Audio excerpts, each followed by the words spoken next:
Today's daf is Masechta Menachos Daf Chof Aleph, and we are discussing the concept of salt. So let's look at the pasuk over here.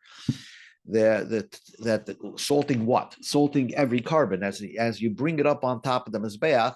As you're familiar, there was salt on the ramp, and you salted. You salted the limbs of the animal, if it was an oil or the fats, and you brought it on the mizbeach. Hashem likes, so to speak, his food with salt. And even when you brought a mincha, you see this guy bringing the mincha, he's salting it. The salt was located not on the ramp, but on the mizbeach itself, the roof of the mizbeach. So here we go. So this is the pasuk that says that you're supposed to do such a thing. The kol karban minchascha b'melech timlach. All your carbon minchas you should salt with salt. V'loy sashbis melech bris elekecha mi'al minchasecha, and don't stop from using salt. That God made a deal with the salt from your minchas. I'll call karboncha. Then the Torah write not only mincha, but on all your karbonas, takrav melech, you should use salt. So that's a lot of mentions of the word melech in that pasuk. Right. So that's the Gemara is going to discuss that. Now, we had yesterday a brisa that said one thing, that when it comes to, let's say, sprinkling of the blood on the mizbeach, when you take your hand, sprinkle or you do shtayim shein arba, you have to salt the blood first. It goes on the mizbeach, so we're going to have drushes that say no. Then there is a concept, and there's a rare concept. Let's say you're so poor, but you want to give God a gift, okay? So you can give God a gift of just donating logs. A log on the Mizbeach, 2 logs. So you have 2 logs. So and that becomes like a carbon mincha. Believe it or not, you have to do a kibitza on it, and you have to, according to some, you have to pour salt. Rebbe says before you pour, you donate the logs onto Mizbeach, you actually, as you can see in the picture, a guy pouring salt. So now you got the background. So we're dealing with the salt situation and explaining a brisa that was brought yesterday. Okay, so now we're going to begin from Daf Chaf Aleph Amud Aleph, 2 lines from the top. So the Gemara says, money. Who is the author of our brisa? So, if Rebbe is the author of our brisa, Rebbe said that when you bring you donate a piece of wood to the Eibishter, so then you have to salt it. You imagine, I don't know how it is, but the eitzim, you can donate eitzim, and that becomes like a carbon mincha. And when you bring it onto the mizbeach, salt the wood. But kasha eitzim, this brisa says that wood does not need salt. Rabbanan, if you go according to Rabbanan, so ikasha kataris, the brisa says that when you donate kataris, that's brought on the mizbeach hapnimi, right, inside the big sanctuary, so you don't bring salt. So who is the author of our brisa? So the Gemara says, Haitanahu is the following brisa. It's the following author. The Tanya, we learned in the brisa, Rabbi Shmuel benoish Rabbi Yochanan b'broika oimet. Rabbi Shmuel, the son of Rabbi Yochanan b'broika, says that since the example that the Torah gives regarding salting, what's the example? Mincha, right? Akol minchasa. So mahaprat meforish, just like the detail that's spelled out in the Torah that needs salt, it's unique in that davar shemekabel tuma. It's something that is susceptible to tuma. The flour is susceptible to tuma. Va'oil ishim, and it's brought to be burned on the fire. V'yeshnoi ala mizbeach achitzayin, and it only is brought on the outside mizbeach, not on the inside mizbeach. Af kol davar, so we're going to say everything that's going to need salt has to have those 3 qualities. Hamakabel tuma, it has to be susceptible to tuma.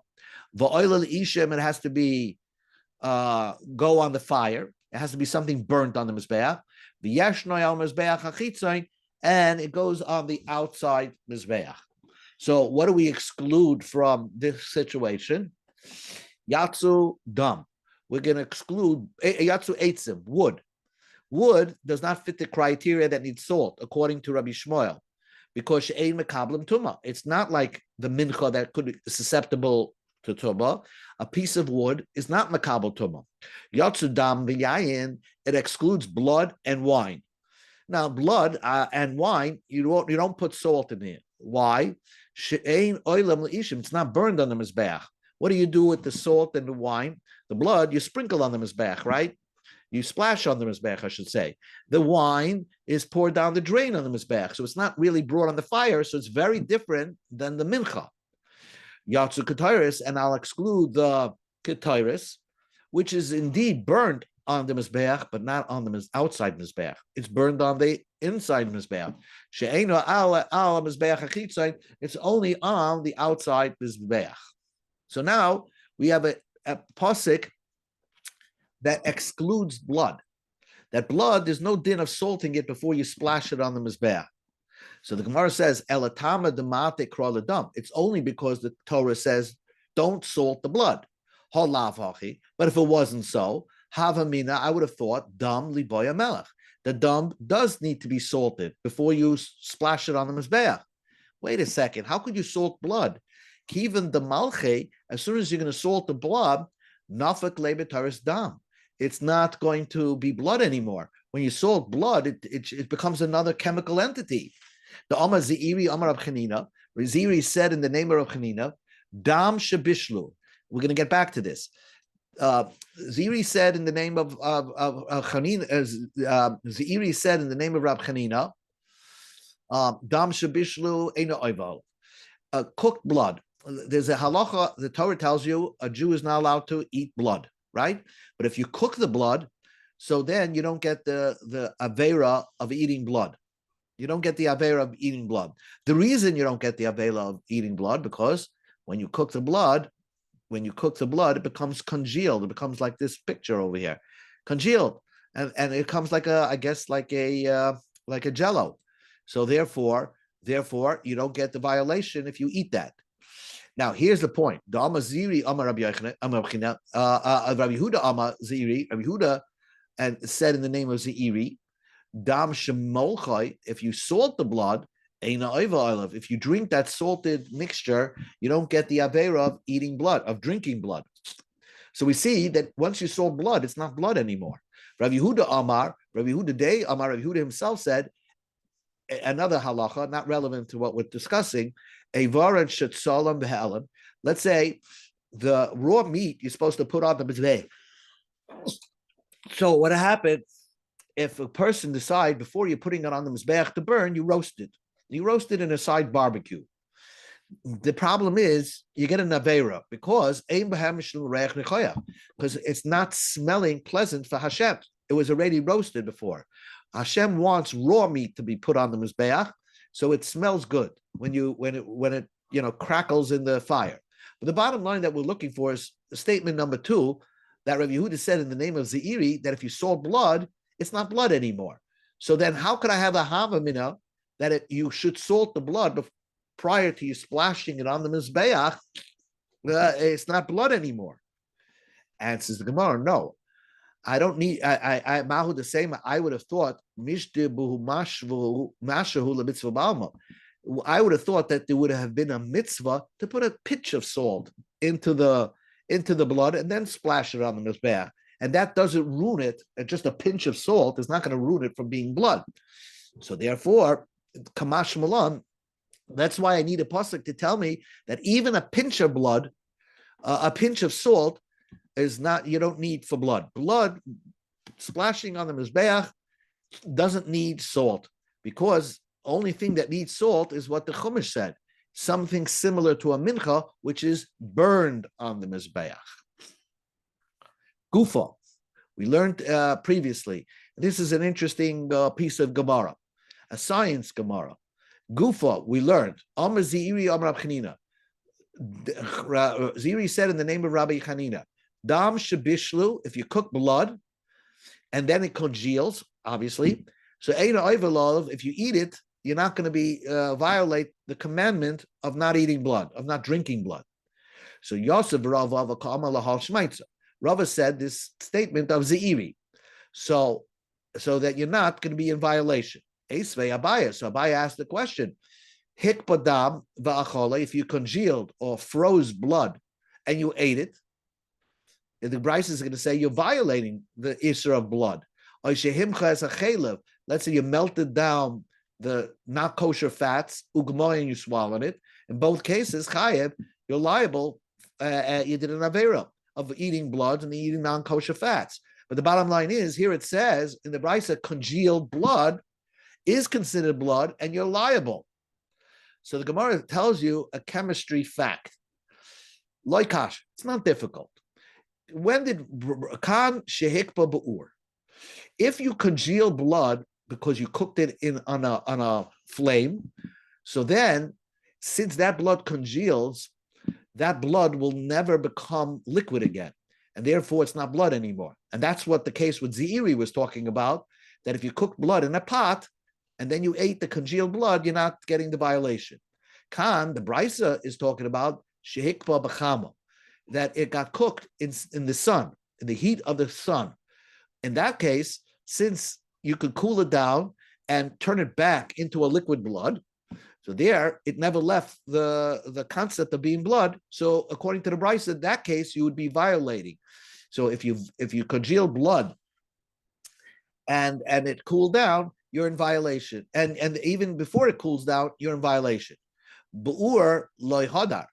When you cook something in fire, it doesn't come back to being blood. B'chama hadar. And the sun, it does come back to becoming a blood again. And I checked that up into AI, and I asked the question: would it, depending if the sun would heat blood or you heat it up on fire, is there a difference? And it said yes, it would congeal by both. But whereas when you cook it, it's irreversible. But when you put it in the sun, it could be reversed back into blood. So now, but the point, says the Gemara, a question. The question is like this: what makes blood not something that you're over on is because it can no longer be put on the Mizbeach. Really, the Torah says don't eat blood because blood potentially is something could be brought on the Mizbeach.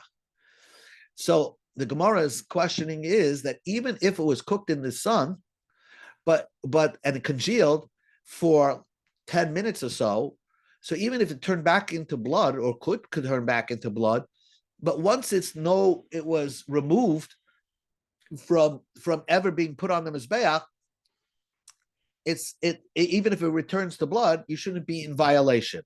Lema, let us say, once it was pushed away from being blood, it should never be allowed to return to the prohibition of being blood. That will be in violation if you eat it. Money asked the question from Rabbi Yochanan. Dam shekarash v'achala. You froze blood. Frozen blood cannot be, let's say, thrown on the mizbeach.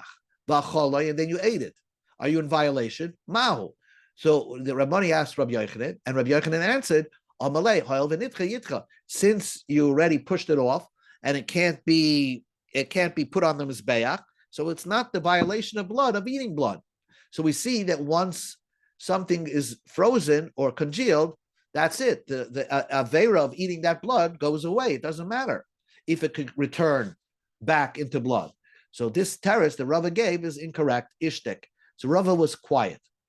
Amalei. So Rabbi said to Rava, Dilma kan bechatas ritzonis kan bechatas pnimius. Maybe to answer the stira between Ziri and the Brisa is that the Brisa is talking about a blood going on the outside chatas, and one is talking about the blood going to the inside mizbeach. In other words, certain bloods could only go on the outside, mizbeach, and sometimes a carbon, which is certain types of carbonas, are supposed to be sprinkled in the sanctuary. So before we get to the teretz, Omar, so Rava interrupted Abai and said, Adarkan Milsa, you reminded me of something. So Omar Rav Chizda said, Dam shekarash bechatas v'choloi. If the blood that froze in a chatas and you ate it, chayev, because frozen blood, congealed blood, is still considered blood, because you could put potentially frozen blood on the mizbeach. because on the Mizbeach HaChitzon, because V'lokach V'nasim, the Torah says take it and put it. Amar Achmana. Bahai, a frozen blood, Bar L'kich and Asinahu, you could take it and put it on the Mizbeach. Therefore, it's still considered blood. But if it's blood of a chatas panemius, if it's blood of something that's supposed to be placed inside the sanctuary, and you froze that blood, v'chola, you ate it, potter, you're exempt. The tavel v'hiza amar Rahman, because then the Torah requires that it should be liquefied. And this is not a tvila and hazah. You can't liquefy it. It's not liquefied. So this is how the Brisa answers the stira between Ziri. Ziri is talking about achatos panimi. So if that congeals, achatos panimi, if you eat that blood, it's not blood anymore because it cannot be brought on the inside the sanctuary. The Brisa that says blood that congeals is considered blood is talking about blood of an animal that's supposed to be brought, sprinkled and splashed on the outside mizbeach. So there, the Torah doesn't differentiate between blood that congeals and blood that's liquefied. The Rava Didayama, Rava himself holds, even if it was a chatas pnimius that froze and you ate it, chayiv. You can't bring this blood into the sanctuary anymore. It's disqualified.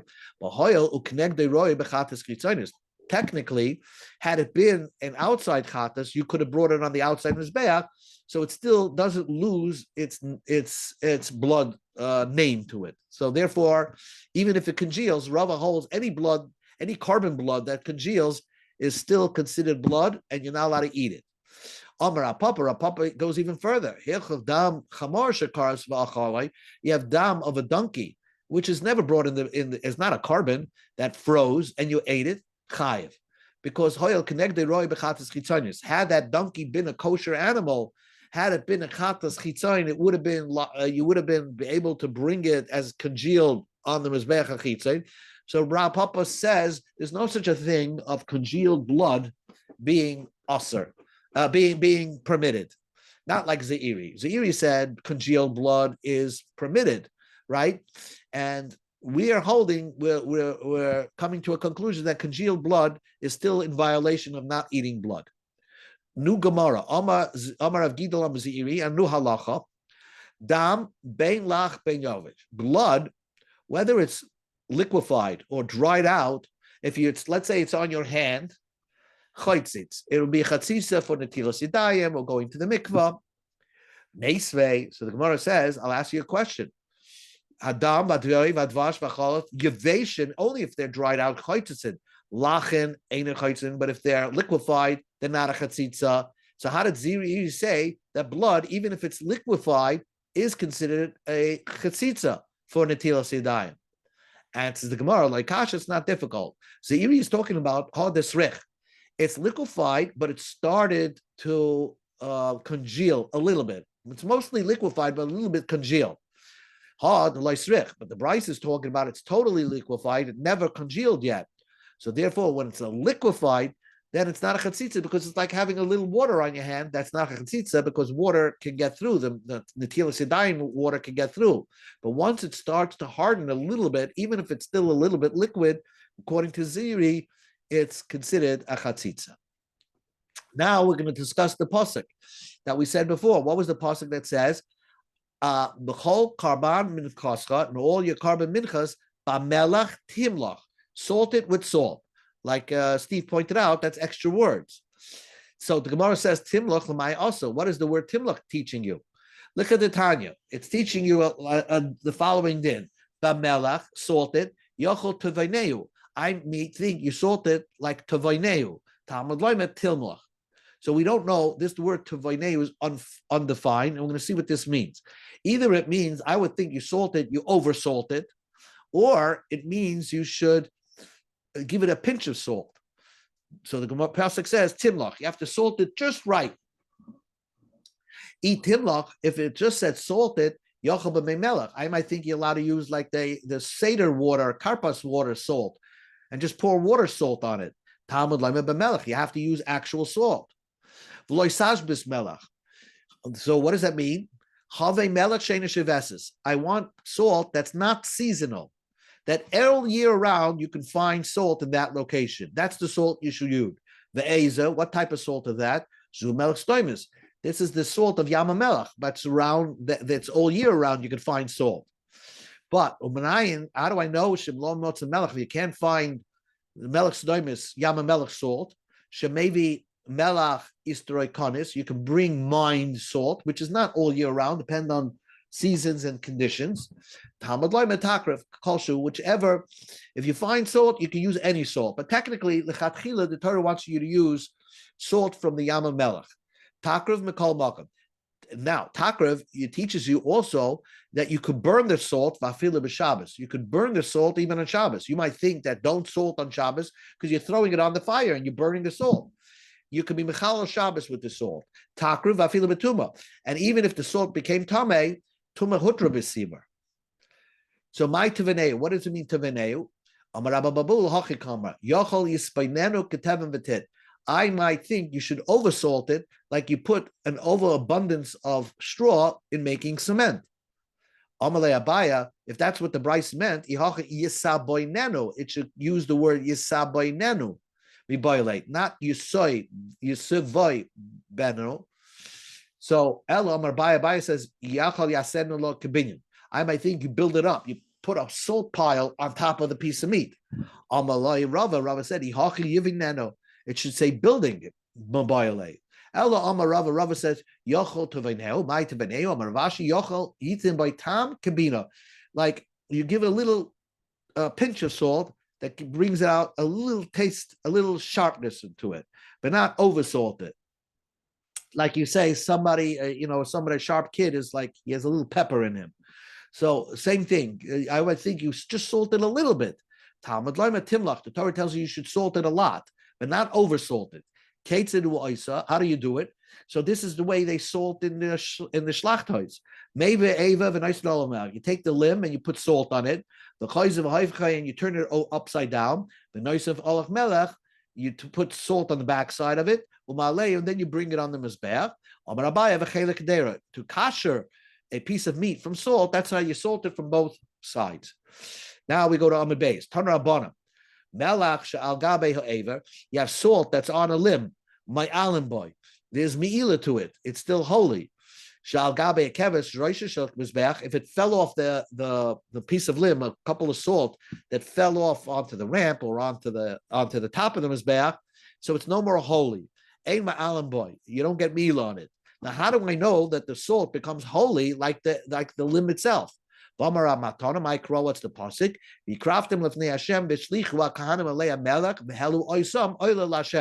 The Torah, the Tanakh tells us the Kahanim put salt on it, and they brought it on the mizbeach as an oila. So we see that the salt and the korban itself is called oila. Tanan Hassam, we learned over there in the Mishnah Shkolim that there was Bezdin gave permission. There was salt on the ramp, free salt. Who owned that salt? So the salt on the ramp was owned by the Beis HaMikdash. So Tanan Hassam, we learned over there, ala melach, ala eitzim, to use the salt and the wood, that the Kahanim are allowed to have hana from it. The Kahanim allowed to have hana from it. They're allowed to use it, even though it belongs to the Beis HaMikdash. So Amar Shmuel explained, Lo shanu el karbanam. They could use it for their own karbanos that they bring on the mizbeach. They can take that salt. Aval achila loy, but for using it for their own kachim eating, they're not allowed to use it. Now, who gave permission to the kahanim to use this salt? Bezdin. Now, why does kahanim need a special permission to use that salt? We'll see that in a minute. But what did Shmuel say? That kahanim, if they're eating a korban katas in the sanctuary, in the azara, and they're eating their kachim meat, they're not allowed to use that salt that was on the. They have to bring salt from home. Because Salkadaitiv, Gemara held a havamir, Maila Karbana, what does it mean Karbana? Lemloyach Kamlana, to salt their own carbonates. Lachal means Achilus Kachim. But to eat Kachim, they're not allowed to use the salt. Says the Gemara, so Hashta Limloyach Eres Kachim Yavina, Achilus Kachim Lo Yavina. What does that mean? Kahanim can't salt the meat that they're eating from the carbon. they're allowed to use the salt from the Beis Hamikdash to salt their own leather, the hide of the animal. One of the payments that the Kahanim got was the hides of all these animals they took home. It was theirs. And in order to be able to take it home and it shouldn't become unusable, they used salt in the Lishkas Hamelach, and like you can see it in the picture, they actually salted the hides and then they allowed the kohen to take it home, right? So they're using the salt for private, unholy items, this hide of the animals. Certainly they can use it to salt their meats that they're eating on behalf of carbon chatas. The Tanya, we learned in the Brisa, how do we know that? Nimtzas ata oime, b'shloishim mekamis hamelech nesuna, b'lishkas hamelech v'al kesef, v'roishes hamizbeach. B'lishkas hamelech shesham, molchen, aris, kachem. They put salt by a special room where they salted the hides belonging to the Kehanim. Al gabe keves, they put extra salt, a pile of salt on the ram. Shesham molchem esa averim. There they salted the limbs. They put extra salt on the top of the mizbeach, like you saw by the carbon mincha, because there they salted the minchas there. So they had 3 piles of salt all around the Beis Hamikdash. What do you see from there? So we see from there that the salt was used for a private thing for the kohen. So therefore, of course, why can't he salt his carbon chatas meat with it? Ela lemai lekarbonim. What does it mean lekarbonim? La'achilas karbonim, umay la'achila achila dechulim. That he can't use the salt. The chiddush of the brisa was that you can't use the salt to salt your own private, sandwich, your own private meat. So the Gemara says, chulam pshita. Why would a person bring chulin, his own private meat, into the Beis Hamikdash? By bayahasa.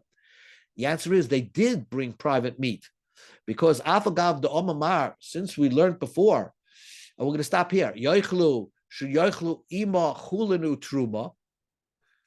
That means that they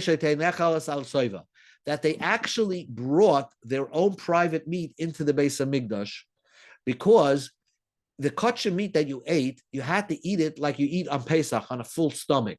So how did you eat your carbon chatas meat that you got as a gift on a full stomach? Because you brought from your home kulin and truma and meat, whatever it is, food, kulin and truma, so you could be satiated when you bite into the carbon chatas meat.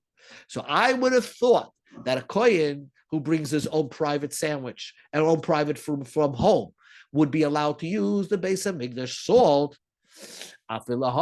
This proves melech the kachim lo yahavin lahu. He had no right to use the melech of kachim. The only time the kohen could use the melech of the kachim is what Shmuel. This the second way our understanding of Shmuel is lekarbonam, to anything carbon related, even if to eat the carbon chatas meat. But le'echol, to eat private food with the kachim, with the salt belonging to the Beis Hamikdash, that was prohibited for the kahanim. Okay, we're going to stop right over here. Amalei Ravina Ravashi. Thank you. Thank you. Have a good evening. Amalei Ravina Ravashi. Hochinami Mistabra. Ravina said to Ravashi, your second interpretation of Shmuel makes more sense. Because what was our first interpretation of Shmuel? That Shmuel said that a carbon that was, there was a havim in it to say that a kohen is not allowed to, even if the kohen is bringing his own personal carbon, he's not allowed to use the salt belonging to the Beis Hamikdash. Why not? If a regular Jew could use it, to salt his own carbon, Talmud Asna Bezdin, Holai Asna Bezdin, if he didn't have the permission from the Bezdin Loi, then he would not be able to use the Beis Hamikdash salt. Gemara says, Hashtel Yisrael Yahavinim LeKohanim Lo Yavinim. We allow a regular Jew to use the salt, but not a kohen. The Tanya, we learned in the Brisa, Yochol Hoimer Lei Milcha Yavimel B'Teich Beisei Kedersh Maybe B'Teich Beisei. I would think that a person who says, I want to bring a mincha. So the levina, you bring the flour and the levina. So bring salt also. You can't use Beis Hamikdash salt. The Torah tells, if your guy says, bring a mincha, and the Torah requires salt for that mincha. And the Torah says bring the levina along with your mincha. Ma levina b'teich besa. Therefore, levina is personally paid for. Af melech b'teich besa. So also the salt has to be personally paid for. Or you could say never have mincha v'avi melech, never have mincha v'avi eitzim. Ma eitzim shel tziba, af melech shel tziba. Who's paying for the wood? So who's paying for the wood, as you can see in the picture? So if the Bezdin is paying, if the Beis Hamikdash is paying for the wood, they'll pay for the salt too. Why don't you say that? So near lemi daimel danan hanay b'chol zvachim davanay b'chol zavat chiyal levayna she'ein neheges b'chol zvachim. Okay, so salt is like any carbon, and just like wood, applies. You know, the Beis Hamikdash pays for the wood for every carbon. So the Beis Hamikdash will be paying for the salt, because salt applies to every carbon. But don't prove to me by Levina that was just unique for the carbon mincha. So the carbon mincha, you required Levina, pay for it. The salt and the wood are covered by the Beis Hamikdash. Or you could say the opposite.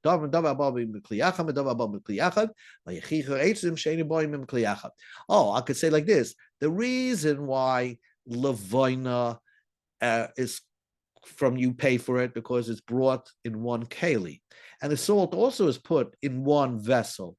Therefore, you maybe the owner should pay for that salt because it's all put in one keli. However, the wood is not put together with the mincha in one vessel. So okay, the wood, the Beis Hamikdash will cover, but maybe the salt you have to bring from home.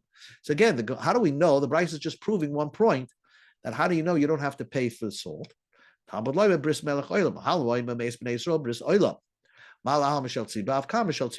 who paid for the salt? Who paid for the salt was the Beis Hamikdash. You never brought salt from your own home. So the question is, why should I ever have a Hava minute to say that a Kohen, if he brings his own carbon, he was not allowed to use the salt in the Beis Hamikdash? Why not? If every Jew was allowed to use it, then a Kohen should also be allowed to use it. So the first way we learned to Shmuel totally didn't make sense. Amalei, Rav Ashi, not true. Hachi kamar Ashisha b'derevidi, le'nitzruch ela ben Bruchri. Ben Bruchri, the Tanan, Rabbi Yehuda, Amar Rabbi Yehuda, hey Ben Bruchri b'Yavne, kol kohen sheshoikel ein echoyte. Ben Bruchri held that Kahanim never participate in the machzas hashekel.